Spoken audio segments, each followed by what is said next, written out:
من الشیطان الرجیم بسم اللہ الرحمن الرحیم الحمد للہ والصلاة علی اہلہا اما بعد فقد قال اللہ الحکیم فی کتابہ الکریم وهو اصدق الصادقین وقولہ الحق بسم اللہ الرحمن الرحیم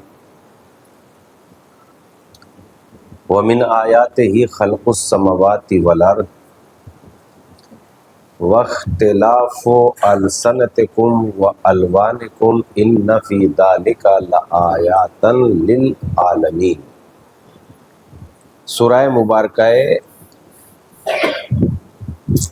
روم کی 22ویں آیت ہے یہ۔ اس کے ذیل میں نہج البلاغہ کو آپ کی خدمت میں مختلف کلمات اختصار کے ذیل میں باتوں کو پیش کر رہے ہیں۔ چونکہ دنیا میں کیا بلکہ اس جہان میں قرآن اور نہج البلاغہ سے بڑا کوئی علم نہیں۔ انسان کی نجات کے لیے سب سے بڑی چیز ہے ہدایت، اور ظاہر سی بات ہے کہ جو علم انسان دو چیزوں سے مل کے بنا ہے، ایک جسم اور دوسرے روح۔ جسم کی ضروریات الگ ہیں اور روح کے ضروریات الگ ہیں۔ جو چیزیں جسم کے ضروریات میں آتی ہیں وہ مادی ہیں، اور جو چیزیں روح کی ضروریات میں آتی ہیں وہ معنوی ہیں، یعنی روح کو بلند کرتی ہے۔ اور جو چیزیں روح کو بلند کرتی ہے، اگر روح بلند ہے تو بدن بلند ہے، اور اگر بدن بلند ہے تو روح بلند ہے۔ یعنی جتنے بھی کمالات پائے جاتے ہیں وہ ظاہر جسم سے ہوتے ہیں، مگر وہ کمالات ہوتے روح میں۔ مثلا سخاوت، کہیں ہاتھ میں سخاوت نہیں، ہاتھ سے جو آپ دے رہے ہیں کسی غریب کو، فقیر کو، وہ ظاہر ہوگا کہ آپ دے رہے ہیں، ورنہ دراصل آپ روح کے اعتبار سے سخی ہیں۔ سخاوت تو روح میں پائی جاتی ہے، بدن میں نہیں پائی جاتی۔ روح تو بدن تو انسان کے جو اس کے اندر اچھائی یا برائی چھپی ہوئی ہے ان کے ظاہر کرنے کا ایک ذریعہ ہے بدن، ورنہ سب چیزیں انسان روحی کے اعتبار سے اچھا ہوتا ہے اور روح کے ہی اعتبار سے انسان برا ہوتا ہے۔ بدن نہ اچھا ہوتا ہے نہ برا ہوتا ہے۔ اسی طریقے سے مثلا اسلام میں بدن کے اعتبار سے کسی کو کوئی فضیلت نہیں دی گئی، جیسے دنیا کے دوسرے مذاہب میں عورت اور مرد کے لفظوں سے جو ہے عورت کو جو ہے سبب عزت، مرد کو سبب عزت سمجھا جاتا ہے اور عورت کو سبب عزت۔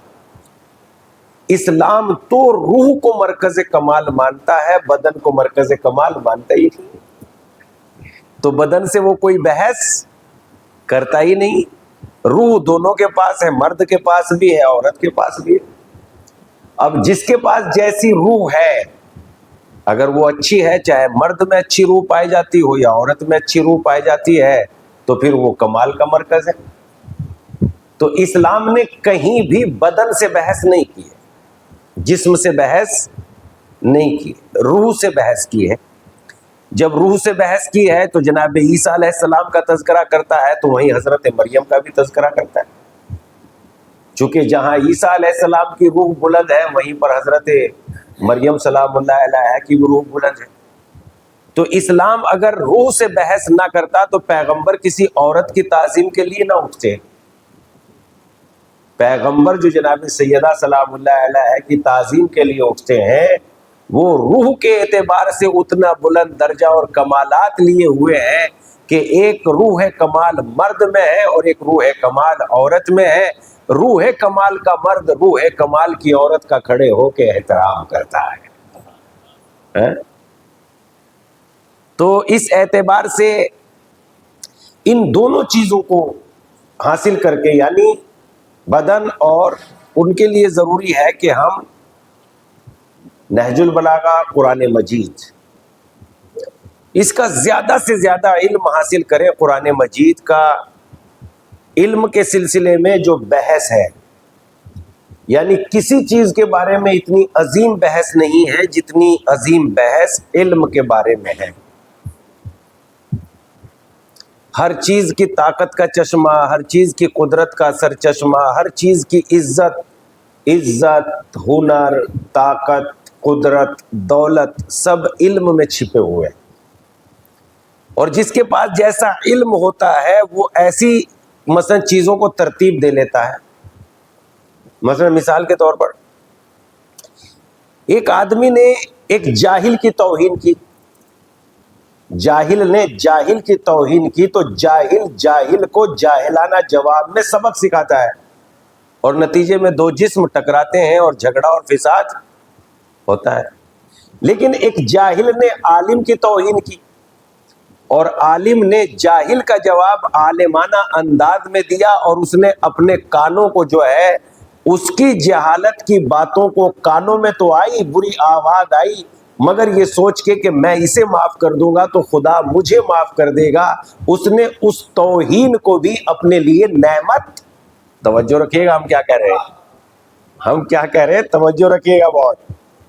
چونکہ ایک معمولی تجربے کار جو خانسامہ ہوتے ہیں، جو یہ ہوٹل ووٹل پہ کھانا بناتے ہیں، ایک معمولی تجربے کار خانسامہ جو ہوتا ہے وہ پھٹے ہوئے دودھ کو دیکھ کے پریشان ہو جاتا ہے، کیا کروں، اور اس کو پھینک دیتا ہے۔ لیکن جو ماہر خامسامہ ہوتا ہے وہ پھٹے ہوئے دودھ کو پنیر بنا دیتا ہے۔ دودھ کی قیمت کم ہوتی ہے، پنیر کی قیمت زیادہ ہوتی ہے، تو جس کے پاس جیسا علم ہوتا ہے، ادھر سے آواز اگر خراب آتی ہے تو وہ خراب آواز کو بھی، گالی کو بھی نعمت، علم کا کمال یہ ہے۔ جیسے انسان کا کان جتنا علم، جتنے درجے کا علم ہوگا اس کے اتنے انداز سے اس کے کان بن جائیں گے، وہ دینے والا اس کو گالیاں دے گا اور سمجھنے والا اس کو نعمت سمجھے گا۔ جیسا کہ ایک روایت ہے کہ امام سجاد علیہ السلام کے دروازے پہ ایک شخص آیا، چونکہ دینے والے نے تو یقینی صورت میں برائی دی، گالیاں دی، برا بھلا کہا، نازیبا الفاظ کہے، لیکن امام سجاد نے انہی نازیبا الفاظ کو نعمت بنا دیا۔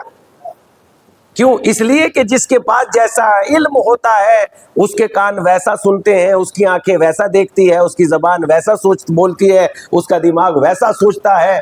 بس علم ہی مرکز کمال ہے۔ اس لیے پیغمبر اگر مال کمال ہوتا تو پیغمبر کہتے میں نے اپنے بعد علی کے لیے ہزاروں ٹن سونا چھوڑا ہے، مگر کیا کہنا پیغمبر کا، انہوں نے فرمایا انا مدینۃ العلم وعلی بابھا، اس لیے کہ مال کی کوئی حیثیت نہیں ہے، میں نے علی کو علم دے دیا ہے، اور علم سے بڑی کوئی قیمتی شے نہیں۔ تو جس اعتبار کا آپ کے پاس علم ہے ویسا آپ کا کام، ویسا آپ کا دماغ کام کرے گا، ویسے آپ کے کان کام کریں گے، ویسی آپ کی زبان کام کرے گی، ویسے آپ کے جو ہے دماغ ہاتھ کام کریں گے۔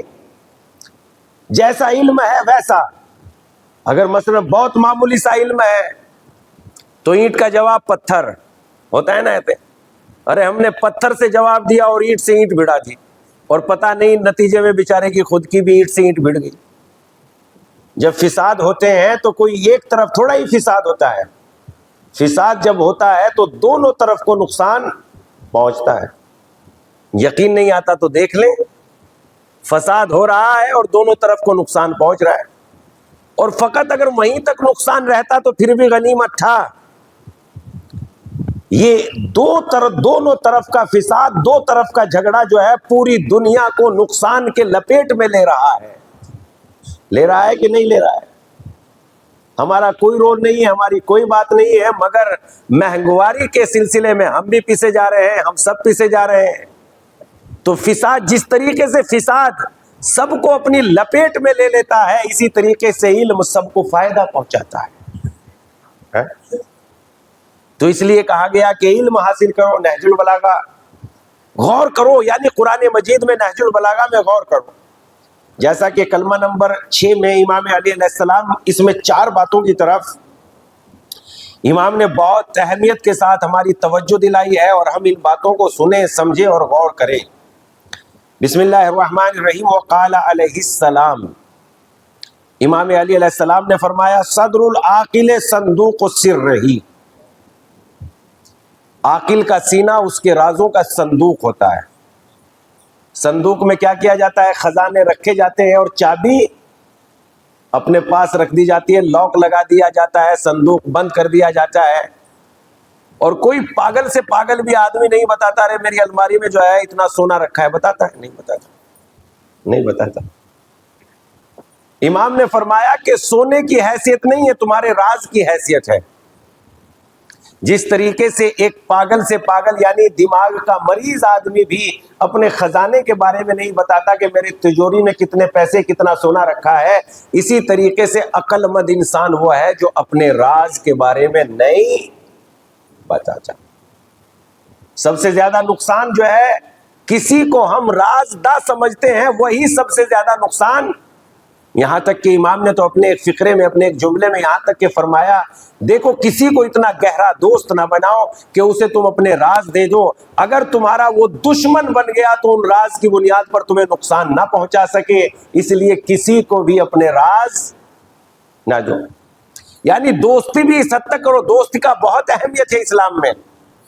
امام نے تو اسے غریب بتایا ہے جس کے پاس دوست نہ ہو، کہ سب سے بڑا غریب وہ ہے جس کے پاس دوست نہ ہو۔ اور پھر امام نے نہج البلاغہ بھی فرمایا کہ اس سے بھی بڑا غریب وہ ہے جس کے پاس دوست ہو اور وہ کھو دے۔ اور نہج البلاغہ میں تیسری بات امام نے ارشاد فرمائی کہ تم میں تمہارے 1000 دوست ہو کم ہے، لیکن ایک دشمن ہو زیادہ ہے۔ تو اسلام تو دوست جو ہے بہت اہمیت دیتا ہے، بہت عزت دیتا ہے، لیکن اس کے باوجود بھی سرحدیں معین کرتا ہے کہ اتنی گہرائی کے ساتھ اپنی باریکیاں نہ دو کہ کبھی بات بگڑ جائے تو تمہیں وہ کوئی نقصان پہنچا سکے۔ پھر اس کے بعد کیا فرماتے ہیں؟ اور اس کے بعد جو ہے اور دشمنی بھی اتنی زیادہ نہ کرو، امام ارشاد فرماتے ہیں اور دشمنی بھی اتنی زیادہ نہ کرو کہ کبھی جو ہے اگر دوستی کرنے کی نوبت آئے تو اس سے دعا سلام کرنے میں شرمندگی پیدا ہو، تو نہ دوستی اتنی کرو اور نہ دشمنی اتنی کرو۔ کیا کہا؟ پہلی بات کیا ہے؟ صدر العاقل صندوق السر ہی، عاقل کا سینہ، عقل مند کا سینہ اس کے رازوں کا صندوق ہوتا ہے، رازوں کا صندوق۔ پھر دوسری بات کیا فرمائی؟ والبشاشۃ حبالۃ المودہ، اور خندہ پیشانی حبالۃ المودہ، یعنی خندہ پیشانی کے مطلب یہ فرمایا امام نے، اور خندہ پیشانی یعنی محبت کا جال ہے، حبالۃ المودہ، خندہ پیشانی محبت کا جال ہے۔ جال میں جب پرندہ شکار ہو جاتا ہے تو نکل نہیں پاتا، اسی طریقے سے دھاگوں کا جال تو ٹوٹ سکتا ہے مگر محبت کا بچھایا ہوا جال نہیں ٹوٹ سکتا۔ تو اس اعتبار سے اسلام نے محبت کو بھی بہت اہمیت دی ہے، اور محبت کے سلسلے میں بہت بڑی بڑی روایتیں ہیں۔ محبت اگر سماج اور معاشرے میں محبت پیدا ہو جائے تو زحمتیں بھی نعمت بن جاتی ہیں، اور اگر سماج اور معاشرے میں نفرتیں پیدا ہو جائے تو نعمتیں بھی زحمتیں بن جاتی ہیں۔ نفرت، دو باتیں آپ کی خدمت میں پیش کرتا ہوں۔ حضرت یعقوب علیہ السلام کے یہاں اتنی نعمتیں تھیں کہ حضرت یعقوب علیہ السلام ایک دمبا روز ذبح کرتے تھے، ڈیلی۔ اہل و عیال تھے ان کے یہاں ماشاءاللہ 11-12 تو بیٹے ہی تھے، ایک دمبا روز ذبح کرتے تھے۔ بکرے کا گوشت، بکری کا دمبے کا گوشت، اور ساتھ میں بکریوں کا دودھ۔ آج تو سوچنے بھی اگر سوچنے کا بھی موقع مل جائے، اس خوشبو، وہ جو خوشبو ہوتی تھی پہلے زمانے میں، اگر وہ ذہن میں آ جائے تو یہ روٹیاں جو آج کے زمانے کی بکواس لگنے لگتی ہے۔ اس زمانے کی چھاچھ وغیرہ اور دودھ وغیرہ اگر اس کی خوشبو بھی کسی کے دماغ میں ہو تو اس کو یاد کر کے دیکھیے کہ کتنی زبردست خوشبو ہوا کرتی تھی۔ آج یہ نہ جانے کیا کیا ڈال دیا ہے اور پتہ نہیں جب تک کھاتے رہتے ہیں تو لگتا ہے کہ بہت اچھا ہے، اور جب کھا کے فارغ ہو جاتے ہیں لگتا ہے یار کیا کھا لیا ہے، آنکھیں بند ہونے لگتی ہیں، دماغ خراب ہو جاتا ہے.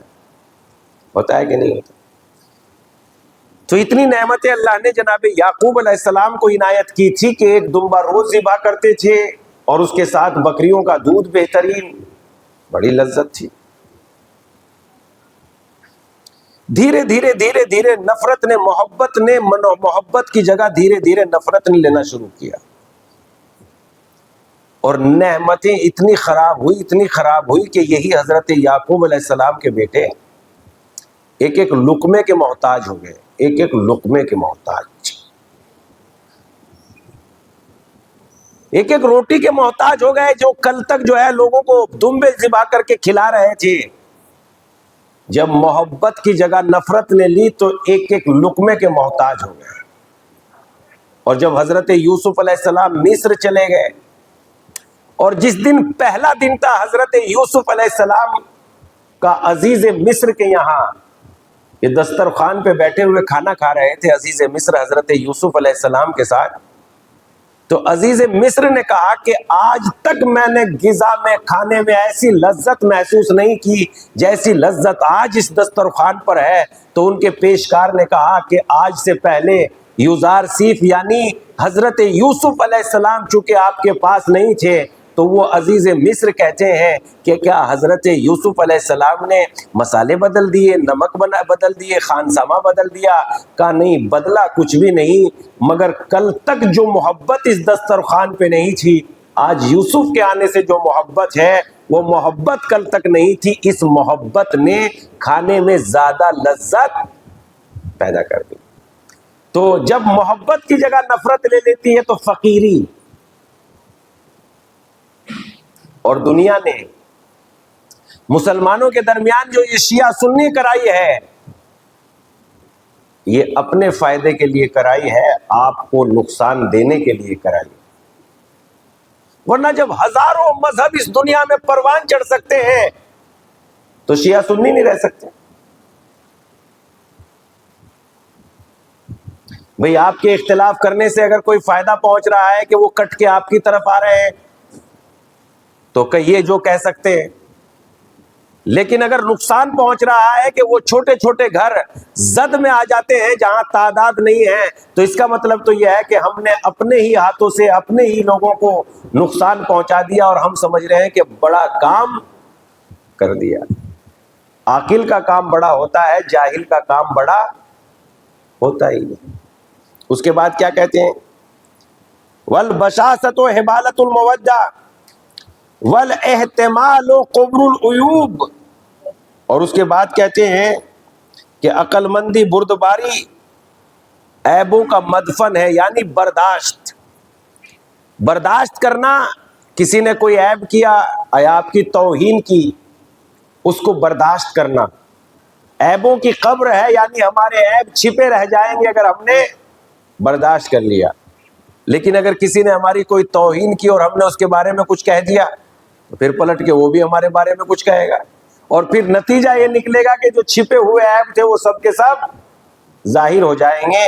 ان تین باتوں پر امام نے کلمہ نمبر حکمت 6 پر بہت زیادہ توجہ دلائی، چونکہ راز سے بڑی کوئی دولت نہیں ہوتی.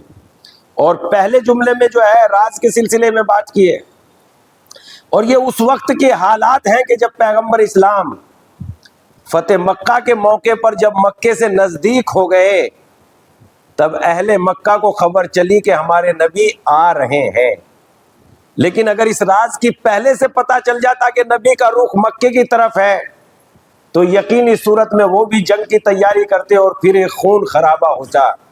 لیکن راز پوشیدہ رہا، اور جب پیغمبر مکے کے نزدیک پہنچ گئے، اور اس کے بعد وہ تو لوگ یہ سمجھ رہے تھے کہ شاید یہ کوئی انتقام لینے کے لیے آئے ہیں، یہ قتل و غارت کرنے کے لیے آئے ہیں. ہم نے کل ان کے گھروں کو چھینا تھا، آج یہ ہمارے گھروں کو چھینیں گے. پیغمبر دیکھیے دونوں جملے ایک ہی بات سے، ایک ہی مثال سے واضح ہو رہے ہیں. کل ہم نے ان کے گھر چھینے تھے، پیغمبر جو مکے میں آ رہے ہیں یہیں کے تو تھے کہ کہیں اور کے تھے؟ پیغمبر کا گھر بھی وہیں ہوگا. جو مہاجرین پیغمبر اسلام کے ساتھ گئے تھے وہ بھی یہیں کے تھے، ان کا بھی گھر یہیں ہوگا. اپنے گھر تو حاصل کرنا انسان کا حق ہے، اور جب تم نے کل ہمارے چھینے تھے تو آج ہمارے پاس طاقت ہے، آج ہم چھینیں گے؟ اسلام کی طاقت تو اتنی زبردست طاقت بن چکی تھی کہ کسی میں آنکھ اٹھانے کی ہمت نہیں تھی لشکر اسلام کے سامنے، مگر جیسے ہی پیغمبر اسلام مکے میں داخل ہوتے ہیں، پیغمبر اسلام نے ایک اعلان عام کیا، جو مسجد الحرام میں داخل ہو جائے گا اس کے لیے معافی ہے، جو ابن عباس کے گھر میں داخل ہو جائے گا اس کے لیے معافی ہے، جو ابو سفیان کے گھر میں داخل ہو جائے گا اس کے لیے معافی ہے۔ یعنی ابو سفیان کا یہ نام کیوں لیے؟ تاکہ لوگوں کو اندازہ ہو کہ ہم جو ہے تمہیں پریشان کرنے کے لیے نہیں آئے ہیں، بلکہ تم جو ہے ہماری آمد کو قبول کر لو۔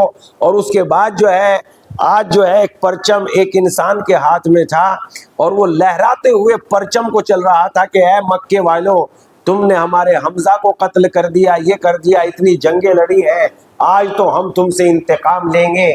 پیغمبر اسلام کو اس بات کی خبر ہوئی کہ وہ ایسا نعرہ بلند کر رہا ہے، پیغمبر نے جلدی سے امام امیر المومنین کو بھیجا، کہا پرچم اس کے ہاتھ سے لے لو اور کہو الیوم یوم المرحمہ، آج انتقام کا دن نہیں ہے، آج تو رحمت کا دن ہے، آج تو محبت کا دن ہے۔ اور پیغمبر نے جب محبت کا اظہار کیا تو سب لوگ بیعت کر کے داخل اسلام ہو گئے۔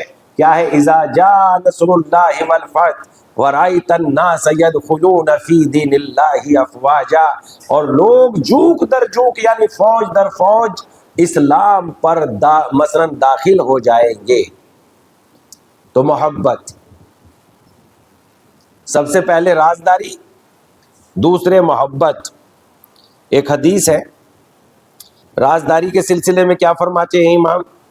منقول ہے ایک حدیث میں اس طریقے سے، تمہارا راز تمہارا قیدی ہے، جیسے ہی تم نے اسے فاش کیا تو تم اس کے اسیر بن جاؤ گے، وہ تمہارا بادشاہ بن جائے گا۔ تمہارا راز جب تک تمہارے سینے میں ہے، جب تک تمہارا قیدی ہے، اور جب تم اسے ظاہر کر دو گے تو تم اس کے قیدی بن جاؤ گے۔ پھر امام کی اگلی بات اسی نہج البلاغہ میں ہے کہ جو چیز تمہارے سینے کو وزنی دکھائی دے رہی ہے، بھاری دکھائی دے رہی ہے، جب تمہارا راز تمہارے سینے کو بھاری دکھائی دے رہا ہے تو تمہارا راز دوسرے کے سینے کو بھاری کیسے نہیں دکھائی دے گا؟ جو تمہارے سینے میں نہیں ٹھہر رہا ہے وہ دوسرے کے سینے میں کیسے ٹھہر جائے گا؟ پھر اس کے بعد یہ کہتے ہیں مفسرین، یہ کہتے ہیں کہ کچھ انسانوں کا کہنا یہ ہے کہ ہم اپنا راز انہی کو دیتے ہیں جو بہت زیادہ ہمارے معتمد ہوتے ہیں، بہت زیادہ ہم ان پر اعتماد رکھتے ہیں۔ تو انہوں نے ایک جملے کا اضافہ کرتے ہوئے کہا ٹھیک ہے، آپ اپنے راز ایسے لوگوں کو دیتے ہیں کہ جو ان پر بھروسہ کرتے ہیں، مگر کچھ لوگ ان کے بھی تو بھروسے مند ہوں گے، مثلا میرے آپ لوگ بھروسے مند ہیں، آپ کے بھی تو کچھ لوگ بھروسے مند ہوں گے، تو ہم نے آپ کو بھروسے مند سمجھا، انہوں نے ان کو بھروسے مند سمجھا، انہوں نے ان کو بھروسے مند سمجھا، پتہ چلا ایک راز پوری دنیا میں ظاہر ہو گیا۔ تو راز سب سے بڑی قیمتی دولت ہے کہ آپ اپنے رازوں کو چھپا کے رکھیے۔ اس کے بعد خاموشی بہتر ہے، اور اس کو اپنا راز کسی کو بتا کر یہ کہو کہ دیکھو کسی کو بتانا نہیں، اس سے بہتر تو خاموشی ہی بہتر ہے نا، کہ اپنا راز کسی کو بتا کر یہ کہو کہ دیکھو کسی کو بتانا نہیں۔ احمق پن نہیں ہے کہ نہیں؟ ہم اپنا راز جب ہم کسی کو یہ کہہ رہے ہیں دیکھو کسی کو بتانا نہیں، تو اس سے پہلے اپنا راز، اے عقل مند پانی کو چشمے سے ہی بند کر دے، کیونکہ اگر نہر بھر جائے تو پھر پانی کو روکنا مشکل ہو جاتا ہے۔ چشمہ کس کو کہتے ہیں؟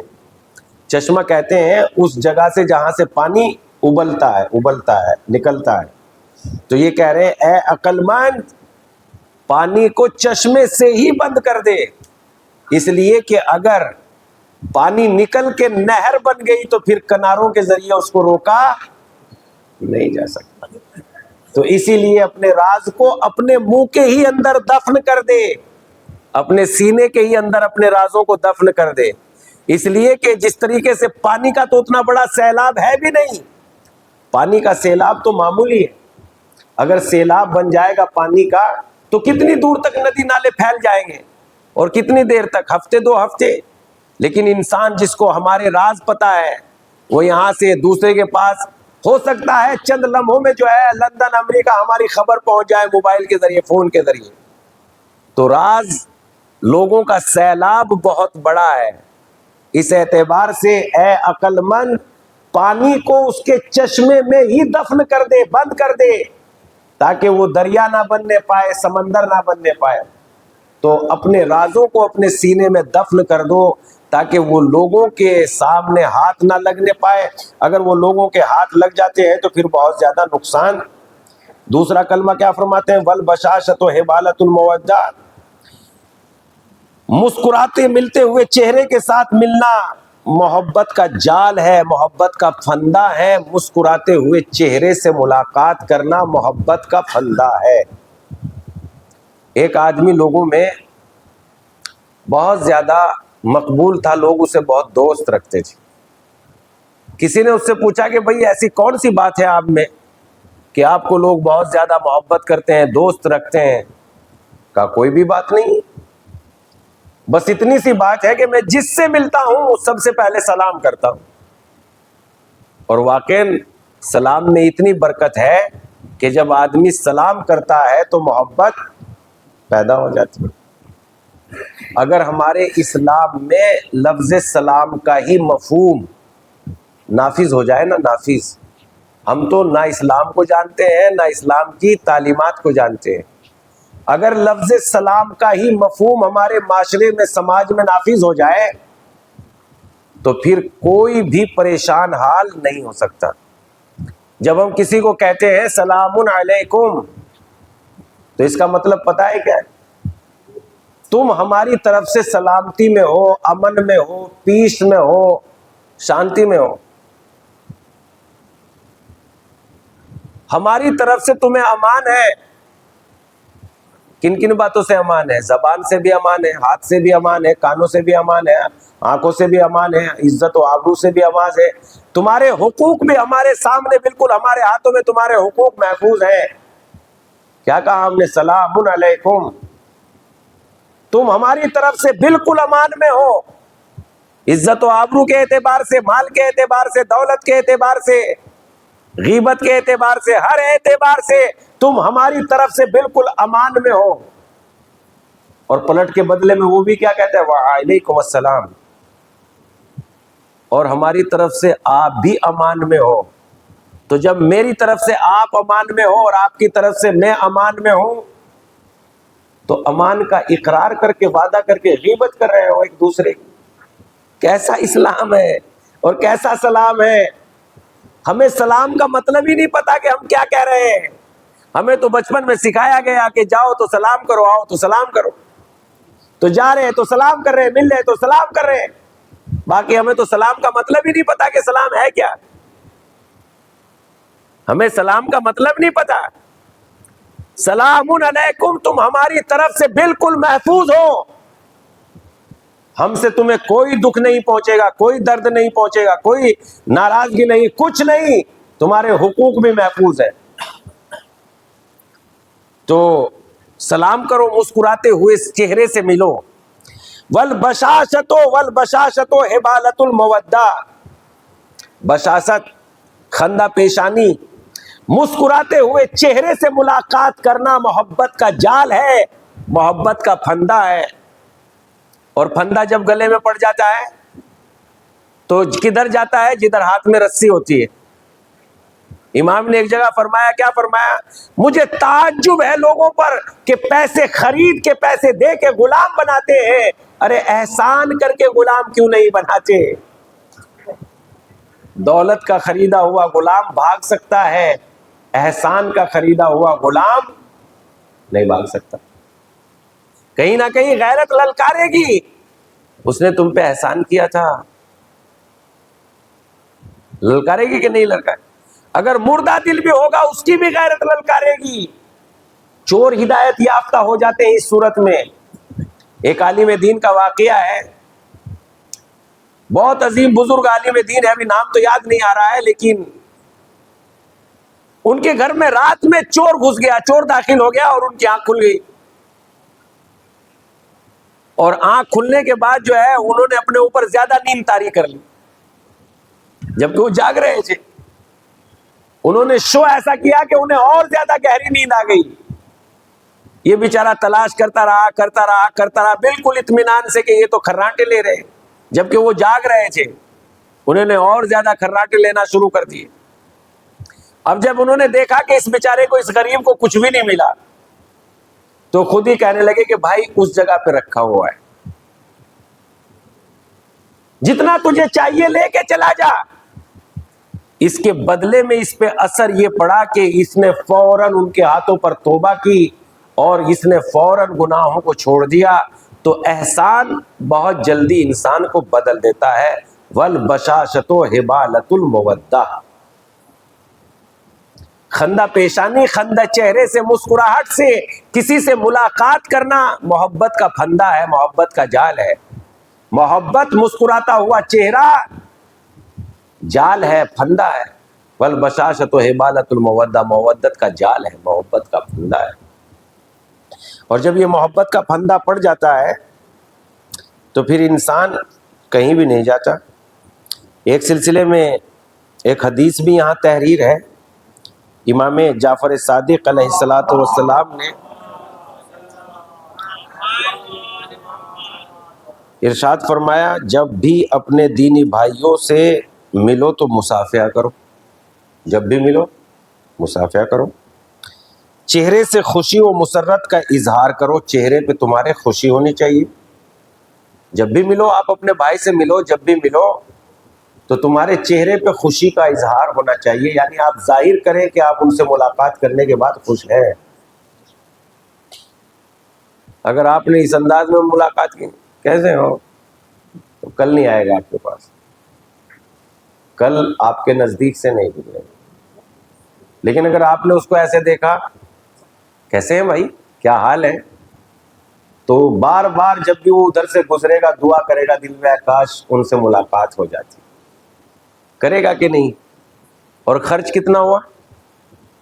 ایک معمولی سی مسکراہٹ، ایک معمولی سی مسکراہٹ گہرا علم دے جاتی ہے، گہرا علم، معمولی سی مسکراہٹ گہرا علم دے جاتی ہے۔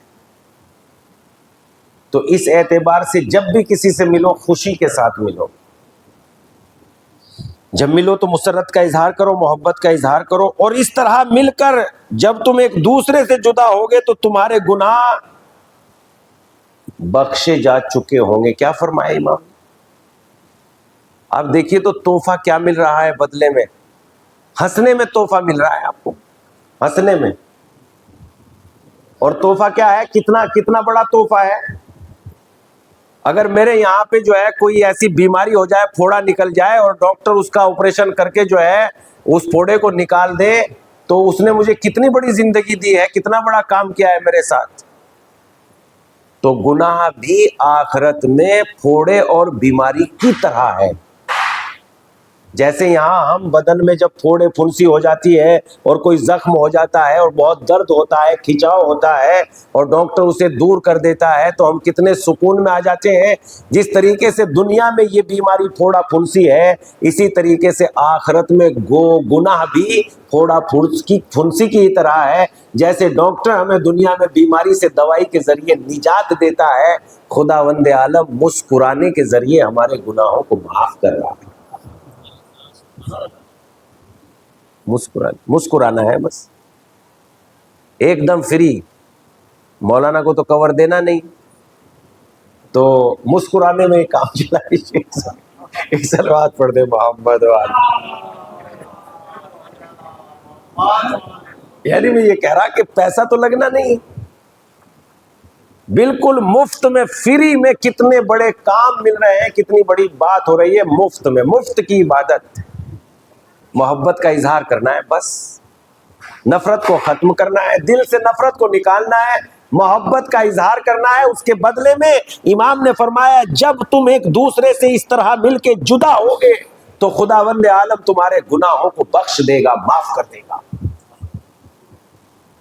دوسری حدیث پیش کرتا ہوں، یہ حدیث بھی امام جعفر صادق علیہ الصلوۃ والسلام سے ہی.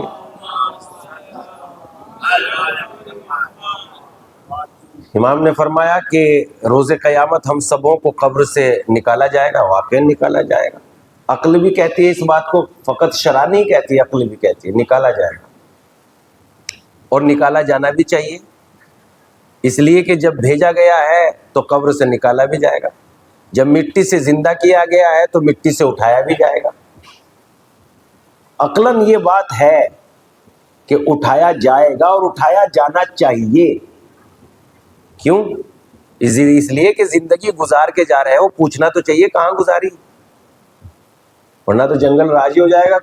نہ کسی کو نیکیوں کا پتہ چلے گا, نہ کسی کی برائیوں کا پتہ چلے گا. ٹھیک, جب ہم مر کے قبر سے اٹھیں گے, ظاہر سی بات ہے گناہ تو سب کے ہی بے شمار ہیں, بس اس کے کرم پہ کبھی کبھی بھروسہ. امام اپنی دعا میں فرماتے ہیں صحیفہ مرتضویہ میں, پروردگارہ جب تیرے رحم کو دیکھتا ہوں تو امیدیں بندھ جاتی ہیں, اور جب اپنے گناہوں کو دیکھتا ہوں تو ڈر جاتا ہوں. تو ہم سب ہمارے لیے ہی ہیں, امام کے یہ فقرے, یہ جملے ہمارے لیے ہیں. ہم سب اسی منزل کے لوگ ہیں. جب اپنے گناہوں کو دیکھتے ہیں تو بڑا ڈر لگتا ہے, اور جب تیرے کرم کو دیکھتے ہیں تو امید بن جاتی ہے. تو ہم سب کو قبر سے نکالا جائے گا. امام اس سلسلے میں فرماتے ہیں کہ ایک انسان کو قبر سے نکالا گیا, اعمال تو خراب تھے, جگہ جگہ بڑی بری شکلوں سے مقابلہ ہوا, اندھیرے ہیں, پہاڑ ہیں, غار ہیں, سانپ ہے, بچھو ہے. مگر اس کے ساتھ ایک نورانی صورت اور بھی ہے, وہ بھی اس کی قبر سے اس کے ساتھ ساتھ نکلی. یہ نورانی صورت جب ایسی جگہ پہ گزرتا ہے آدمی جہاں اندھیرا ہے, بچھو ہے, تو یہ نورانی صورت کہتی ہے اسے آگے بڑھو, میں تمہارے ساتھ ہوں, کوئی دقت والی بات نہیں, اللہ مددگار ہے. یہ ہمت کر کے آگے بڑھ جاتا ہے, یہاں تک کہ حضور پروردگار یعنی روز محشر, یہ محشر میں پہنچ جاتا ہے. اور یہ اس کے بارے میں اپنے پروردگار سے یہ نورانی صورت کہتی ہے, پروردگارہ تیرا بندہ ہے, اس پر رحم فرما. خدا کی جانب سے اس کی رحمت کا پروانہ اس کے ہاتھ میں آ جاتا ہے, اور اسے جنت کی خوشخبری سنا دی جاتی ہے. جب یہ خوشخبری اسے سنا دی جاتی ہے تو یہ بہت خوش ہوتا ہے, تو یہ نورانی شکل صورت اسے چھوڑ کے چلنے لگتی ہے. اب یہ پوچھتا ہے بندہ خدا, تیری تو روشنی میں اتنا دور دراز کا سفر کر کے اتنا آگے آ گیا ہوں, تو نے ہی تو میری مدد کی ہے, بس گزارش یہ ہے, ہاتھوں کو جوڑ کے گزارش یہ ہے, بتاؤ تو صحیح تم ہو کون. تو یہ نورانی صورت کہتی ہے میں وہی خوشی ہوں جو تو دنیا میں لوگوں کے دلوں میں پیدا کیا کرتا تھا, میں وہی خوشی ہوں جو تو لوگوں کے دلوں میں ڈالتا تھا, میں وہی ہوں, تیرا ہی عمل ہوں, اس لیے کہ تو نے دنیا میں لوگوں کو خوش کر کے ان کے دلوں کو راحت دی ہے. میں نے عمل کی صورت اختیار کر لی تو میں نے نور کی صورت میں تجھے پریشانیوں سے راحت عنایت کی ہے. تو اس لحاظ سے معمولی سی بات ہے, جس سے ملو خوشی سے ملو. امام نے کیا فرمایا, صدر العاقل صندوق سر ہی عاقل کا سینہ اس کے رازوں کا صندوق ہوتا ہے. حکمت نمبر 6, والبشاشت و حبالت المودہ, اور بشاشت خندہ پیشانی محبت کا جال ہوتا ہے. والاحتمال و عیوب قبر العیوب, والاحتمال و قبر العیوب, اور بردباری غصے کو برداشت کرنا عیبوں کا مدفن ہوتا ہے, عیبوں کی قبر ہوتا ہے.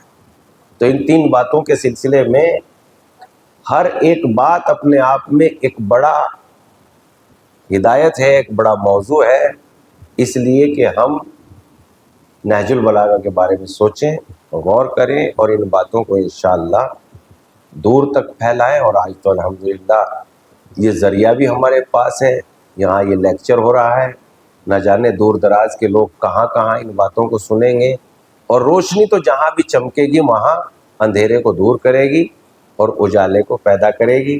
روشنی جہاں بھی جلا دو آپ, چمکے گی ہی چمکے گی, اور اندھیرا جہاں بھی لے جاؤ اندھیرا ہی اندھیرا ہے، تو علم روشنی ہے اور جہالت اللہ کی بارگاہ میں دعا کرتے ہیں کہ ہمیں علم کی حاصل کرنے کی توفیقات عنایت فرما۔ پروردگارہ تجھے واسطہ محمد و آل محمد کا، ہمیں زیادہ سے زیادہ ان باتوں پر عمل کرنے کی سعادت عنایت فرما۔ پروردگارہ ہم نہج البلاغہ کو عام کر سکیں لوگوں کے سامنے، ایسی توفیق عنایت فرما۔ پروردگارہ تجھے واسطہ محمد و آل محمد کا، بیماروں کو صحت کاملہ عنایت فرما۔ پروردگارہ بے حق زہرا ابیہا و بالہا، بندہ خدا مومن بیمار ہے بہت دنوں سے مالک، ان کو صحت کاملہ عنایت فرما۔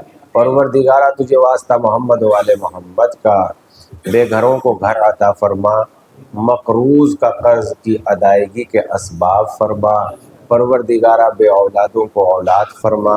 پروردگارہ ظالم کو نیست و نابود اور مظلوم کی حمایت فرما۔ پروردگارہ آقا کے ظہور میں تاجیل فرما، ہمیں ان کے اعوان و انصار میں شمار فرما۔ ربنا تقبل منا انک انت السمیع العلیم۔ آپ حضرات سے گزارش، ایک مرتبہ سورہ حمد اور 3 مرتبہ سورہ توحید کی تلاوت فرما کر کل مومن مومنات کی ارواح کو ایصال فرما دیجیے۔ بسم اللہ۔